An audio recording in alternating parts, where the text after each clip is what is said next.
Well, good morning and welcome here to Hungary. A beautiful sunny morning at the Hungaro Ring, just 20 kilometers outside the capital city of Budapest. And we're going racing early this morning with the European Touring Car Championship.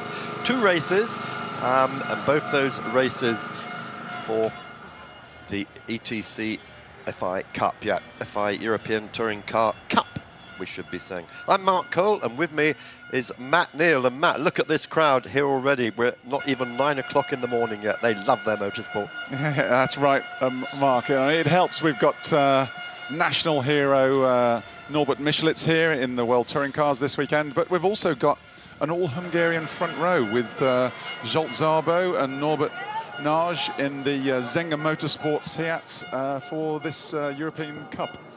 Yeah, there is a backstory to that. Alexandra Artemiev, who dominated qualifying yesterday, had a really great run in his Seat Leon. The man from Kazakhstan got sent to the back of the grid because he failed to stop to have the car weighed at the end of qualifying. Not something a professional would normally do, Matt. Well, it's a schoolboy error. They're coming to unfamiliar circuits, and you know, they can easily miss the signs or the weighbridges. You know, it's a big long pit lane. We're at a Grand Prix venue here. Some will never have driven a circuit this size and length. So you know, it's all new territory. But that's I always say you learn more from a bad experience than you do from a good experience. And hopefully you won't be doing it again in a hurry. So with the 2 wildcard entries this weekend, we got 13 cars on the grid here. And as Matt said, it's an all-Hungarian front row on row 2. Chris Johannes Schreiber in the 91 car. He is from Switzerland, and alongside him, Igor Stefanovski. Stefanovski driving another of these many Seats. And he comes from Macedonia. Not a lot of race drivers from Macedonia, from Skopje. I'm glad you said that, Mark, because I was looking at the asterisks behind his name, and I was struggling to work out where he was from. So what we've got ahead of us, first race, a 12-lap sprint race for these cars, and the finishing order of that determines the grid for race 2, although the top 8 will be reversed. So a little bit like the WTCC, there'll be some perhaps a little bit of sandbagging looking for the win in that second race, but these guys all on a stepping stone, what they like to refer to as stepping stone towards the World Touring Car Championship, which we'll be bringing you this afternoon, of course. But just to be clear, this is the FIA European Touring Car Cup. Yeah, the fans are getting here nice and early. The ticket prices have crept up over the last few years, but they still managed to get a great crowd here. And obviously, the Touring Car Cup, the European Touring Car Cup, is at the crack of dawn, but they get a massive, you know, even when you're coming into the circuit, 7:30, 8 o'clock, you know, there's good queues. They're all wandering in. They're all enthusiastic. They've all got their air horns, which they managed to sit under our booth, so it's never for a dull moment.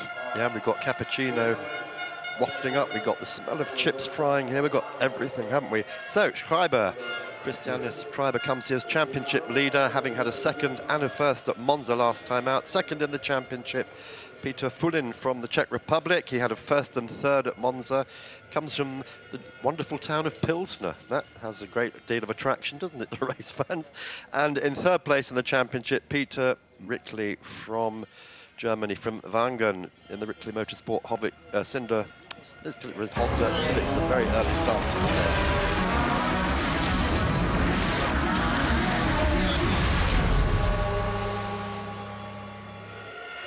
This is Budapest. This is race 1 of the European Touring Car Cup. It's an FIA event. 13 cars on the grid here, and there at the back is Artemiev, who had that pole position well in his pocket yesterday, and then unfortunately missed the weighbridge and got pushed back down to the end of the grid. Another interesting entry here, we'll be looking out for her, is Annette Georgi, Hungarian driver, just 21 years old. She's being run by Zenga Motorsport. Zenga, of course, competing in both series, and she has been a Ladies' Cup champion here in Hungary, but at Monza, when she made her debut in this series, 2 non-starts, unfortunately. Yeah, at Monza 2 weeks ago, in the last round, the Honda seemed to be the weapon of choice, and they They really sort of romped away. They didn't get the results through a few misdemeanors and track limit issues, but it was the weapon of choice. But they're now back in 3rd and 7th place, so they're in the pack, and they're going to have to work harder this weekend. So here we are, then Szabo and Norbert Nage, no relation, by the way, of Daniel Nage. We presume they might be the same family. They do both come from Budapest, but they are not related. So Norbert Nage, Chris Johannes Schreiber on row 2, Igor Stefanovski alongside him, Andreas Pfister, row 3, Plamen Kralev in the 44 car there. He is the man from Bulgaria, from Sofia, and 8th in the championship.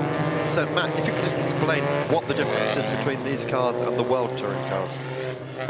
Yeah, a World Touring car is built to the TC1 regulations, which they're pretty all-out pieces of kit. A lot more aero, more power, and more downforce.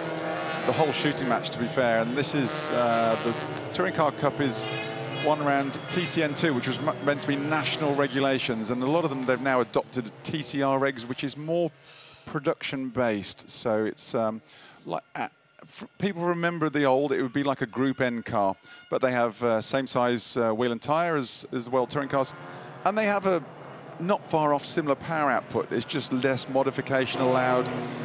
They've got all the big arches, obviously, to fit the big wheels and tyres underneath, but so they look great and they're affordable, so, which is the main thing, so they can get people in on a national level.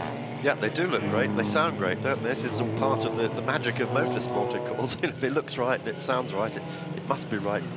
So just to remind you here about the Hungary ring. It was the first circuit, Formula 1 circuit, to be built behind the Iron Curtain. That was way back in 1986, and had 31 Grand Prix since then, but a lot of other racing, including World Touring cars and, of course, Blancpain Series, FIA GT. So very, very much in use all the time. And in fact, even this weekend, we might finish racing today, but tomorrow Honda's got 100 dealers from all over Europe who are coming here to try out the Civic cars and just get the feel for what it's like to drive on a race circuit. And not just the new Civic Type R, Mark, but new NSX, which is a bit of a jewel in the crown for them all. So yeah, they're going to have Michelitz, Tiago Monteiro, and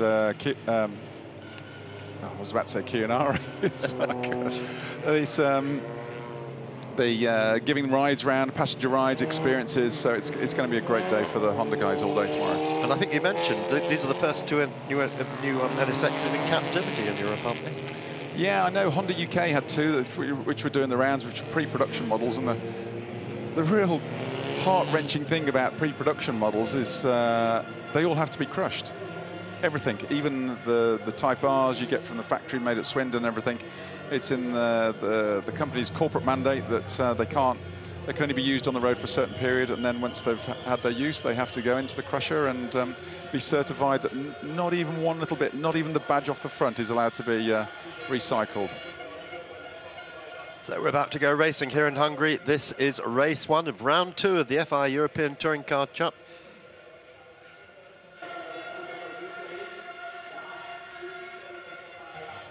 So the lights are about to go off here for race 1 of round 2 of the FIA European Touring Car Cup.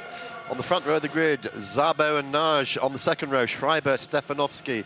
On the third row, Pfister and Kralev. And who's going to win the whole shot down into that tight turn 1 here at the Hungary ring? 4.3 kilometers. This circuit is a little bit hilly. It's as tight as Monaco, but it's as beautiful as Spa. Oh, Mark, both the Hondas just making electric starts. They work a lot on their start procedures, but both Schreiber and Rickley straight into a 1-2, which is a dream start for them. Yeah, I don't think Szabo even saw that coming, did he? Oh, we've got a spinner there right in the middle of the pack. Has he picked himself up? No, we've got the yellows flying, but he is at the back of the field, luckily.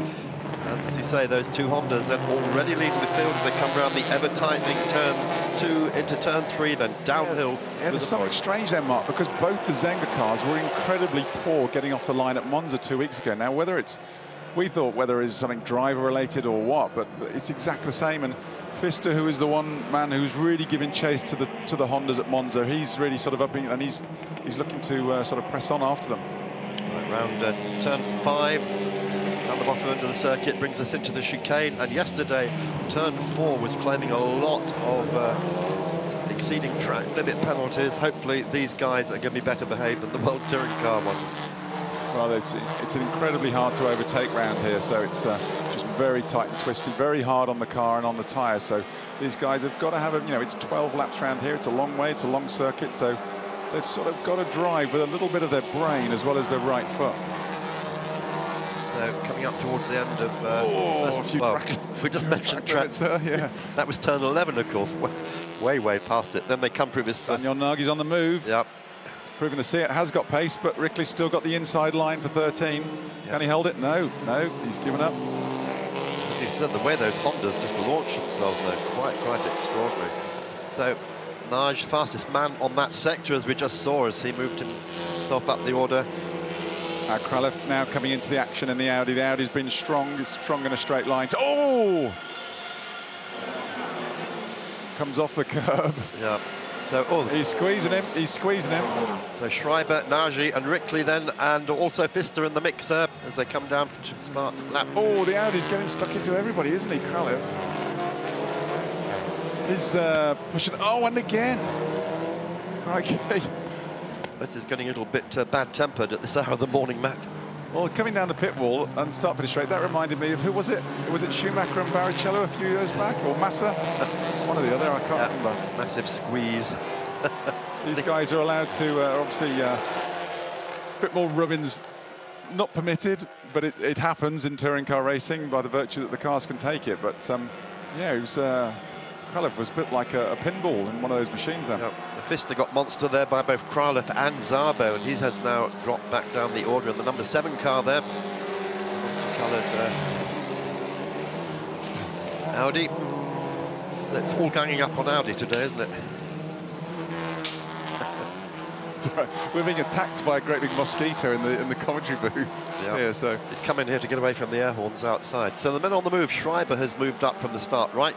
Rickley, Pfister, Kralev and Fulin, but down the order has dropped Szabo, who started from pole position. He's now down in 6th place, and there's that Audi, the 44 Audi, which is running in 5th at the moment. Kralev then making up 1 more place. Yeah, Norbert Nagy sort of holding the fort, flying the flag for the Zenga Motorsport team, while Szabo's gone backwards. Well, I didn't see him get touched or hit at the beginning. Whether he's whether he saved some of his best tyres for the second race of the day, and he's going for the reverse grid, that could be a tactic he's playing for with the first 8 reversed. So there could be some different tactics going on here. Right, come over the line. Then it's Schreiber, Nagy, Rickley. Szabo then has moved himself up into 4th place. Nice move there in the 66 car. Pfister goes down to 5th, and Kralev is dropping down to 6th place. Again, 2-3 abreast into turn 1. Doesn't fit there. You can't do that through there. Yeah, Szabo proving my theory wrong as he moves up a couple of places, showing us he's not done yet, and he actually does want some strong points in this race. Nagy fastest lap so far, 57.232, and I think he is now going to be looking for the lead in that number 8 Zengo Seat Cup. Well, he's got a little bit of work to do, isn't he? All that Honda in. Schreiber, championship leader, knows how to do this. Well, after the poor start, the Zenga cars, the 2 green and black Zenga cars are coming back into it, and Norbert Nagy in second. He's got his head down, took 0.3 of a second out of Schreiber in the lead Honda that lap, so he's closing him down.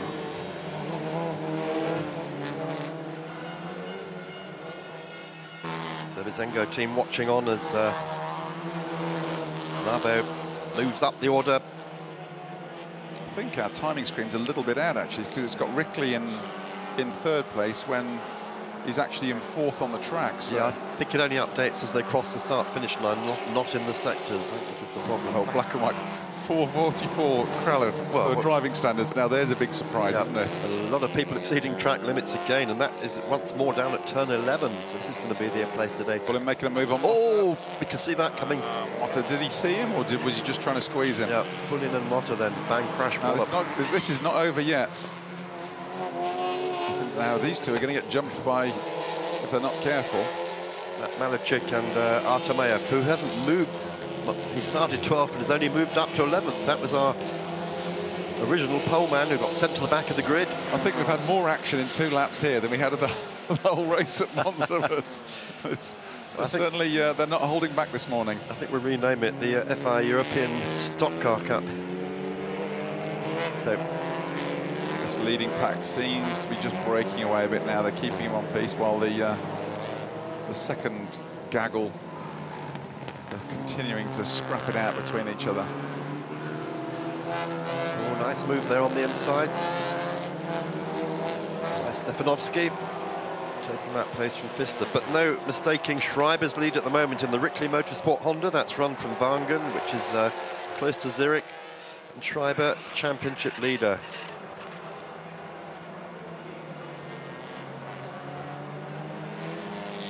Well, we're getting a bit of a peloton now here.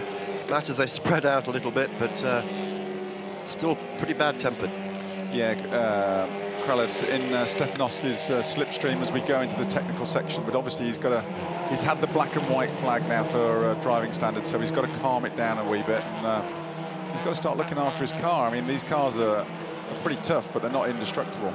And as you pointed out, they've got another race to do. So Fabio Motta, the man from Portugal. We won't mention the Eurovision Song Contest, will we? Well, I'm sure Tiago Monteiro will be mentioning the Eurovision contest.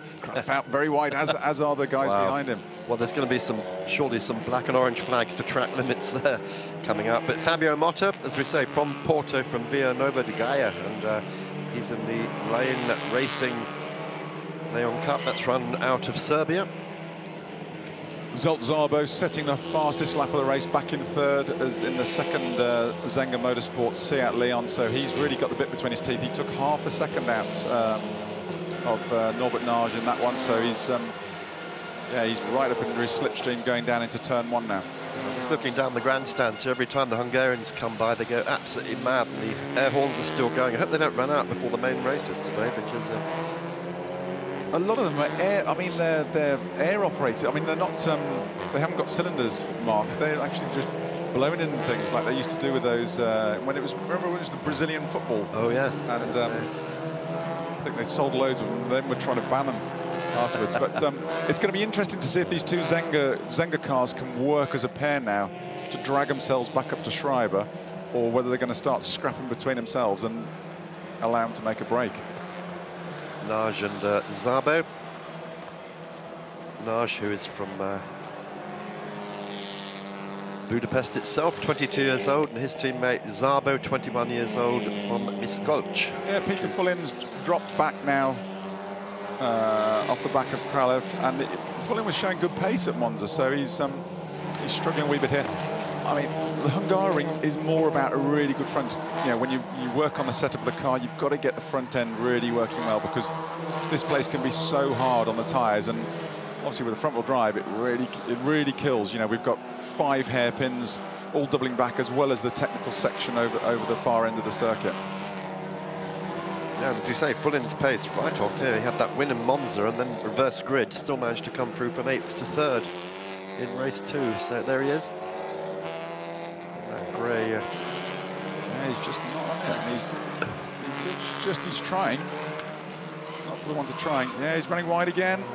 Oh, that was a big mistake, wasn't it? That is his Krenek team boss, Josef Krenek from Prague. So there's the position switch then to Artemayev gradually. Yeah, he nicks through. Yep. So starting 12th. From Kazakhstan. Yep, good stuff. All sorts of nationalities in this European Touring Car Cup. So he's now finally decided he's going to have a go. Started 12th, having been sent to the back of the grid, is now up to 8th place, and he's a man on the move. Well, Motta has seen Artemiev has gone through on Fullin and thinks, all right, this is my turn. I want a piece of this now. Nage still hanging on in second place. Are they closing the gap? I'm just trying to... The timing screams a bit slow for us up in the commentary booth, so we're having to sort of judge it a wee bit. So those black and white flags coming out for car 73 and for 44. No surprise there with the 44 car. We saw the way he went way off track. That was Kralev. Oh! And this is Then it doesn't stop there, does it? That's driving. Yep, that was driving standards. He gets that black and white flag. Well, I think the one down at the turn now, well, that was pretty naughty coming off turn 1, but down into off the final turn, down into turn 1, it was, I think it was almost Pfister coming across, trying to retake the racing line. Kralev, whoa, it'd be hard to apportion blame to him on that one. But he was involved in every one, wasn't he? Be interesting in the paddock after the race, won't it?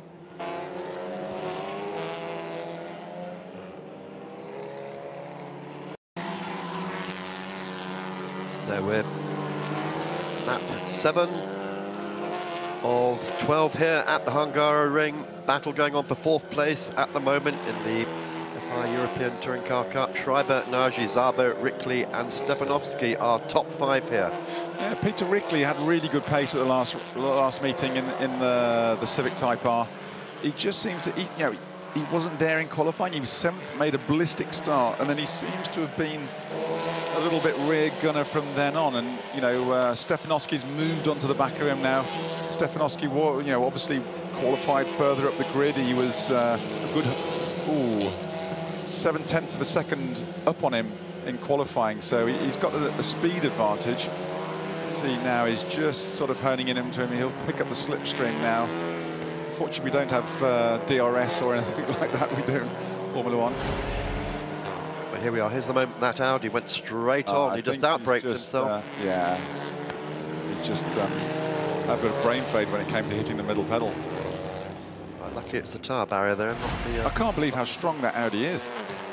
It's indestructible, isn't it? It's still going. Oh dear. So I'd say I'd get the wife one of them, but I'd be in trouble. she's better with her cars than I am, so I can't say a word on that one. So there's Artemayev then, who's gradually making his way up. 7th now, he's risen up to take another place. There he is right on the tail of Andrea Pfister now. Andreas Pfister from Oberstfeld in Germany. Oh, Pfister under pressure, he's looking. And yeah, shows him his nose. Yeah. But rightly backs out. It does get very tight into that first chicane. Through 8 into the 90-degree 9 right-hander poetically named corners here. 8, 9, 10, 11. Artemayev, who is from Kazakhstan, as you said, he's in the Baporo Seat. Ran in 2015 and 2016 in selected ETC races. Just doing a couple. A few nervous faces in the pits. Schreiber doing a great job at the front. Still just managing to keep the pace nicely, look after his car. Yeah, but as you mentioned, his teammate Peter Rickley just unable to match his pace today. Had a double podium at Monza, but yeah, and these regs are quite well used around the world now, and the Honda does seem to be doing well. They use a balance of performance, much the same as in sports car racing. So everything is meant to be evened out. One car goes too fast, he's pulled back into the pack, but the Hondas do seem to be going very well in the opening part of this season. And again, massive cheers from the grandstands every time Szabo and Nagy go by. Do love their motorsport. They love to see Hungarians here. So Pfister still managing just to hold Artemayev off. Of course, Artemayev not in it for the points or the prize money.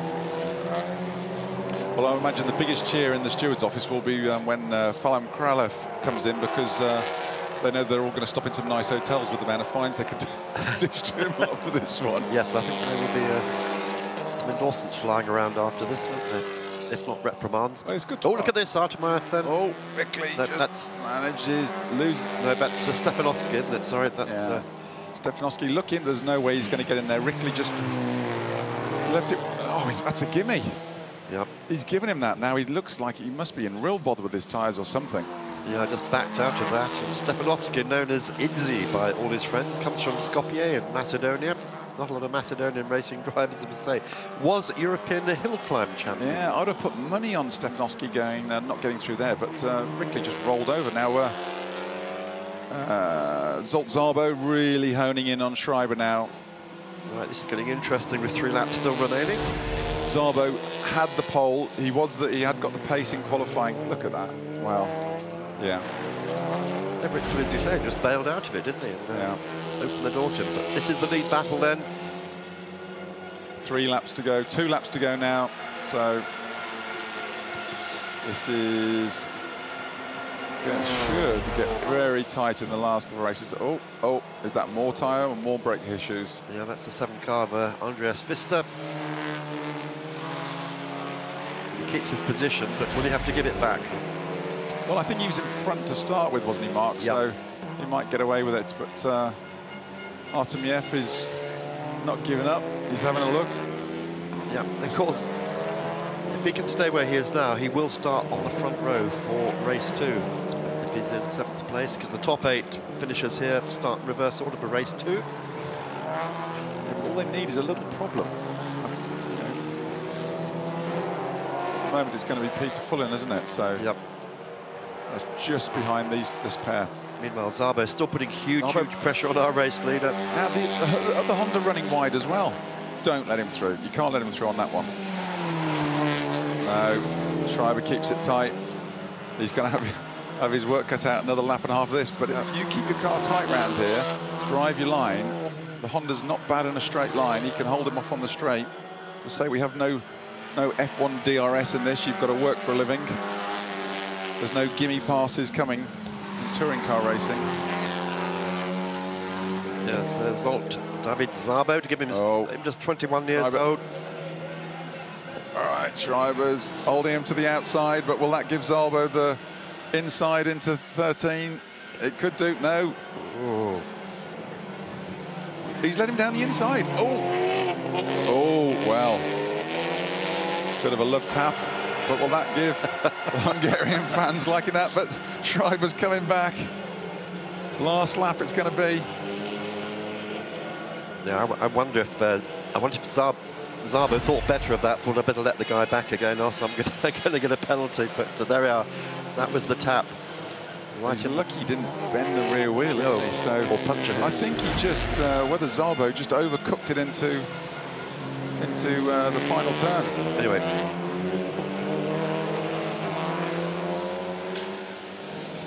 First big braking zone, which was 1. Szabo didn't manage to do it, so Schreiber's, if he can hold on through 3 and 4, which is the fast stuff, then he's into the technical section.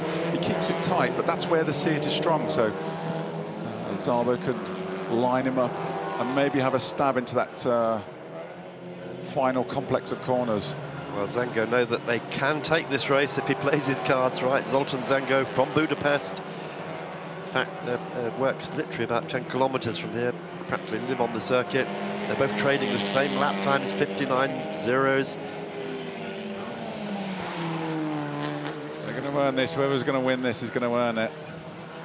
Szabo has really got the bit between his teeth, hasn't he? But I have to say, I think Szabo's love tap, as you said, wasn't deliberate, was it? Just one of those things that happened. And Szabo... Well, he went for the opportunity, and Schreiber tried to close the door, and you know, there was it wasn't a hard hit. They're all still in one piece. Yep. It looks like he's got a good run out of 11.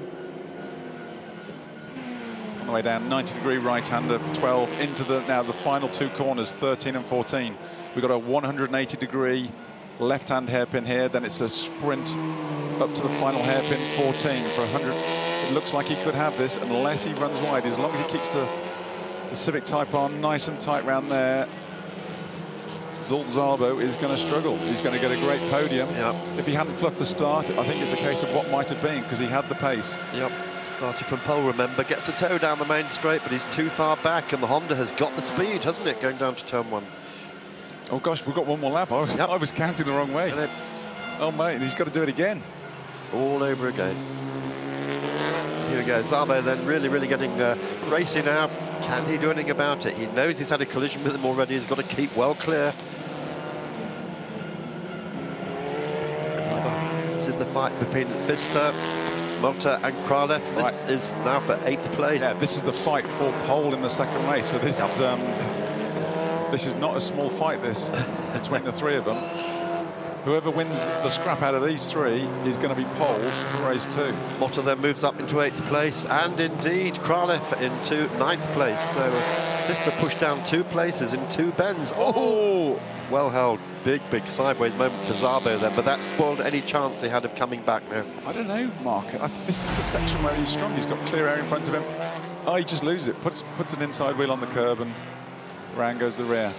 Maybe that's why, I mean, if they've got the rear very loose, that's why those Seats are working well. It's just working a bit with the rear steer, but that might have given Schreiber the break he needs, just a bit of breathing space. So Chris Johannes Schreiber won the second race at Monza from 8th place on the grid, remember. 73. Artemyev under investigation for track limits. I think that should account for pretty much about 3/4 of the grid, shouldn't it? Now, this time, final lap. I think he has got it in the bag. Yeah, but as you Unless said, I make another mistake and there is another lap. No, this is the final lap, Matt. So, captions there on the screen.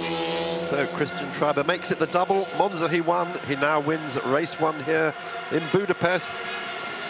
But he's going to have a lot of work in race 2 because he'll be starting from the 4th row of the grid in the reverse order. Well, it's going to be interesting. The one thing, the strength those Hondas have got is they are ballistic off the starts. They had amazing starts at Monza, and they just repeated it. And that's the Achilles heel of the Zenga cars. The Zenga Seats are super quick, but they just don't seem to be able to get them off the line. Yeah, but having said that, we have got a Hungarian at 2 and 3 on the podium, which will be a great crowd pleaser here. We cannot underestimate how many people are here already at 9:30 in the morning. How many noisy people are here? Mark, they do. Oh, Kralev's finally died. What's happened there? Looks like right front puncture. Yeah, that's... now, could that have been induced from earlier contact, or... It wasn't... Which earlier contact? That's... yeah. Make a note of the chassis number of that car, because if I ever buy an Audi, I don't want to. I don't touch that with the barge pole. That, of course, is the corner he went into the wall in at turn 1. But, anyway, well done to Chris Johannes Schreiber. A well-deserved win there, and I'm sure he and Szabo will be having an interesting discussion afterwards about their battle. Great, but interesting. You know, he and his teammate Peter Rickley, were very evenly matched at Monza, and. Yeah, Rickley's really struggled. He finished 5th. Yeah, Rick, but a full second off his teammate's best lap. Yeah, he finished 5th, but it was almost... that was a great result for him, because he had a great start, got up to 2nd, and he was going backwards from then on. Mustn't overlook Alexandra Artemyev either. He started from 12th, got himself up to 6th, so he will be starting on row 2. Yeah, I'm sure these guys will be going through the data in between the races. Oh, that's had a bit of a hard time as well, hasn't it? Yeah. That's Pfister's car. What happened to him? Now they've got to try and get Kralev's car back as quickly as they can for the we've got rebuild time and the refueling time between the races. They can't leave it there. He's got to do the restart of the second race, because a bit of local. Yeah, we've only got what, 30 show. I thought the Eurovision Song Contest was over. Not in Portugal, it's not. That's going to run. The Hungarian entry. Yeah. So we've got 35 minutes before the second race, as you say. Very quick turnaround time. Yeah, Flamen Kralev, he's too entertaining to leave out of race 2. We've got to have him in for... yeah, great. So what happened to Andreas Pfister? We didn't see that, but he did retire into the pits with that front-end damage, and we didn't see now where that was caused.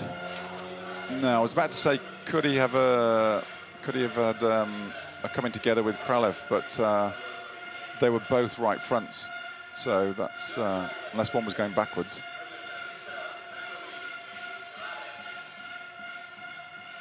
Well, so not a good day for Audi, 12th and 13th. Yeah. The RS3s have been very strong so far, so not the results they'd have been looking for. Well, the Rickley team don't seem to be too worried about the damage they've got to get repaired. They're already working on the cars. Now, what's the tyre situation, Matt? Fresh tyres for race 2? Yeah, well, they've got to go through all the local technical checks first. So there'll be ride heights, weighing, which we can just see them doing now on the FIA weighbridge for podium finishers. as the rest file down into the relevant boxes. So that's Artemayev has been picked up for track limits. Drive-through penalty in the next race for him. That's not going to help him, is it? That's dear. Isn't it? Yeah, it is a bit mean. He's starting, as we said, from... How could he start from the pit lane? Would that count as a drive-through? Just me being... trying to be sneaky.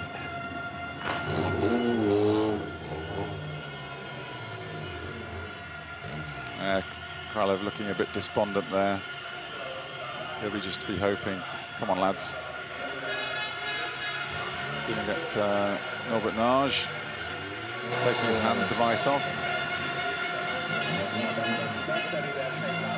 Yeah, I would imagine Peter Rickley will be disappointed with that, because he showed great pace at the last meeting, and it's strange why he's struggling against Schreiber this weekend. Yeah, after such a good start as well. He had a ballistic start. Yep. Both those Hondas were electric, weren't they? But he just struggled to keep pace after that for whatever reason. So race 2 is going to see a little bit of a change to the order. On the start grid, Lalusic on pole position from Motta, Fullin and Rickley. Now, if they pick that Audi up and swing it into the recovery truck, he'll get the full set, because he'll manage to hit the recovery truck as well.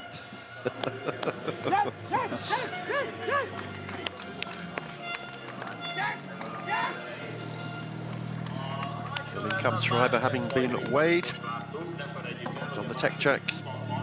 The team have got half an hour just to get that car back. Vettel was slightly less, because of course the pit lane will close 10 minutes before the race starts.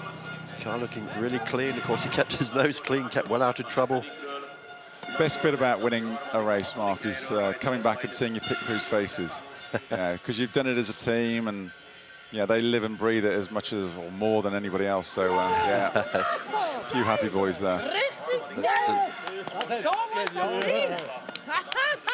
So the Rickley Motorsport guys, very, very happy. So race 2 is delayed for 5 minutes, we're being told. I presume that's while they're recovering cars from around the circuit, give them that extra 5 minutes to get the cars fixed. There's just confirmation again of the result. Schreiber, Szabo, Nage, Stepanovsky, Rickley and Fullin are top 6. 7 and 8. Motta and Lalusic will start from front row.